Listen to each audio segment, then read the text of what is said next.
שלום לכולם, שמי דוד, אני ראש צוות תוכנה ומומחה חוויית משתמש בחברת קרמיסופט. הגענו לחלק השני של המצגת שלנו, 6 טיפים לעיצוב חוויית משתמש מנצחת.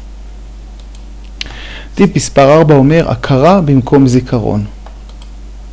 אל תגרום לאנשים לזכור, תן להם לבחור מתוך רשימות קיימות. כשאתה הולך לחנות מכולת, אתה הולך עם הדבר הזה, עם רשימה קיימת. מכאן אתה זוכר מה עשית ומה לא עשית. אם תצטרך לזכור בעצמך, סיכוי מאוד נמוך שתזכור את כל הפרטים. דוגמאות, הדוגמה הקלאסית, הדרופ דאון ליסט או הקומבו בוקס, מאפשר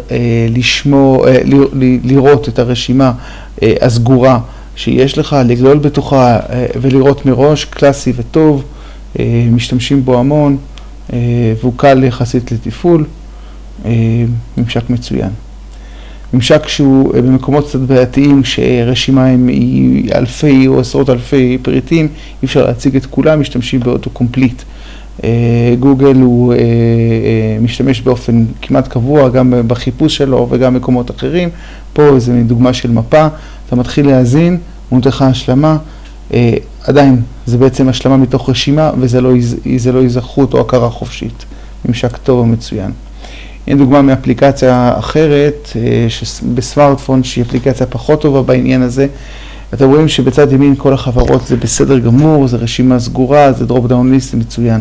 אבל שימו לב, התיבה הקטנה הזאת של החיפוש, של מספר הקו, אם תתחילו להאזין בה, המספר לא ייתן לכם שום אוטו קומפליט, שום דבר, אין לכם שמץ של מושג מה המספרי קו. אם אתם לא יודעים את מספר הקו, אין לכם שום רמז, אתם צריכים להפעיל זיכרון, זה ממשק פחות טוב, שלא מרמז על שום דבר, ולכן הממשק הזה אנחנו מגדירים אותו לא טוב. זה היה טיפ מספר 4. טיפ מספר 5 נקרא משוב, ואומר כך. תן לאנשים משוב על פעילות שהם עשו ועל מצב המערכת. זה שני דברים במקביל, גם מה שהם עשו, פעילות שהם עשו, וגם על המצב שמה המערכת נמצאת. בואו ניתן דוגמאות ונסביר מה קורה. ממשק הידוע במקרה הזה של ג'ימל, שימוש בהעלאת קבצים, בצד ימין אומרים איזה קובץ עולה, ובצד שמאל אתם רואים חיווי. חיווי הוא משוב שמסביר לכם כמה כבר עלה, כמה עוד נשאר בערך. שימו לב לגבולות האפורים מסביב, שבעצם מגדירים את המקסימום של העלאת הקובץ. זה משוב, ידוע בכינוי כפרוגרס בר, משוב טוב. אם אתם אין לכם יכולת להגיד בערך כמה, תשימו איזשהו חלונית מסתובבת או שינוי של עכבר. שני המושגים הם טובים, אבל נותנים איזשהו חיווי למשתמש שקורא משהו ומשהו מתקדם. דוגמה לחיווי של מערכת, פחות למשוב על פעילות שעשיתם.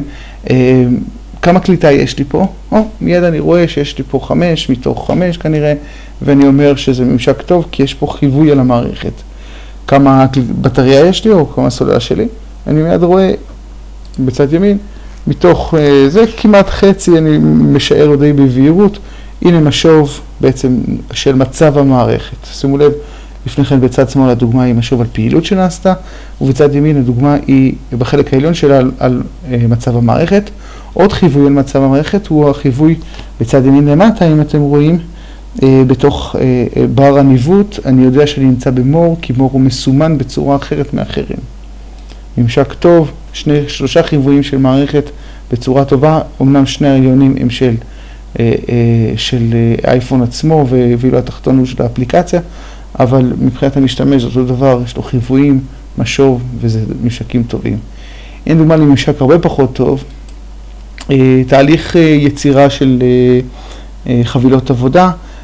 אתם מיד רואים, קיבלתם משוב טוב על העניין של iOS, יש לו איזושהי בעיה, אבל אין לכם בדיוק מושג מה קורה עם שני האפורים האלה. תהליך עבודה, לא תהליך עבודה, לא ברור. יש פה פעילות שנעשתה, והחיווי עליה מאוד מאוד לא ברור. אם תחפרו טיפה, אולי תראו שבאמת יש פה סימן של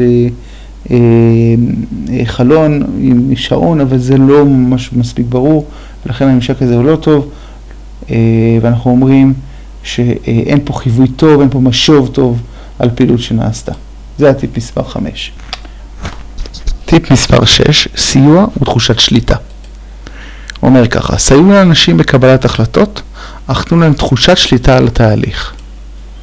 אנשים צריכים שיעזרו להם לקבל את ההחלטה, למפות אותם ב-GPS או להחליט בשבילם ברירת מחדל, אבל תנו להם תחושת שליטה, תנו להם אפשרות לשנות את זה אחר כך, להזיז את המפה, לכתוב כתובת אחרת, לבחור ברירה אחרת מהברירות שיש לו אפשרות, אבל תסייעו לקבל החלטה. דוגמאות, בואו תראו דוגמה יפה, שקצת ממחישה את העניין של עזרה, מצד אחד סיוע, מצד שני נותנת לאנשים תחושה של שליטה. מדובר במערכת או מערכות שעוזרות לדמות איך נראים המשקפיים על אדם.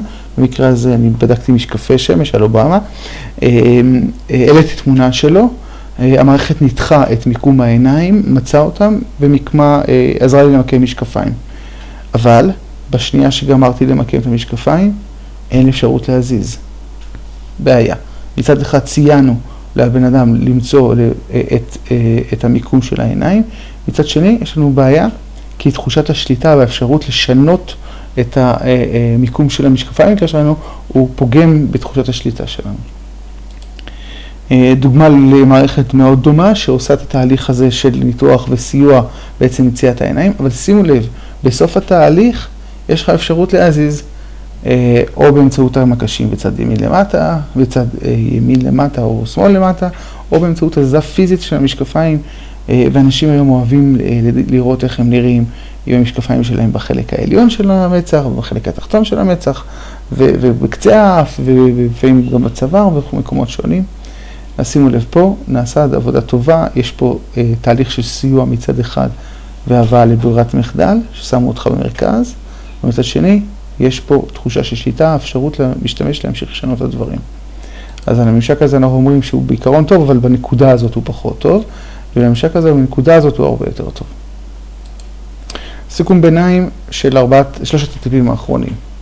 טיפ מספר 4, הכרה במקום זיכרון. השתמשו ברשימות או אוטו-קומפליט, אל תשאירו בשום כמעט מקרה מקומות שהוא צריך לזכור, אלא אם זה דברים חופשיים לחלוטין. טיפ מספר 4. טיפ מספר 5, משוב. משתמש צריך לקבל משוב על מה שהוא עושה. בין אם זה משוב על הפעילות שהוא עשה, בין אם זה משוב על המערכת עצמה. מה מצבה, אם נשמר קובץ, לא נשמר קובץ, נגמרה הפעולה, קורה עכשיו משהו, לקבל משוב, חיווי. זה נותן לאנשים אפשרות להבין מה קורה, שיש לו תגובתיות למערכת. טיפ מספר 5. טיפ מספר 6 אומר סיוע ותחושת שליטה. תעזרו לאנשים, תסייעו בשבילם, תבחרו בשבילם ברירות מחדל, אבל מצד שני תנו לאנשים תחושה של שליטה בסוף. יש להם אפשרות לשנות את ההחלטות שאתם קיבלתם. זה טיפ מספר 6. עוד טיפים לחוויית משתמש מנצחת. איך עושים את זה נכון לניידים. ועוד הרבה דברים אחרים, הכל ביום העיון המיוחד, יום חמישי 26/7 בשעה 9, מלון לאונרדו, סיטי טאוור, ליד הבורסה. אם תרצו לסרוק, אתם יכולים בצד ימין לסרוק את הקוד QR קוד, לסרוק ולהגיע לדף ההרשמה. גם אני אהיה שם, להתראות.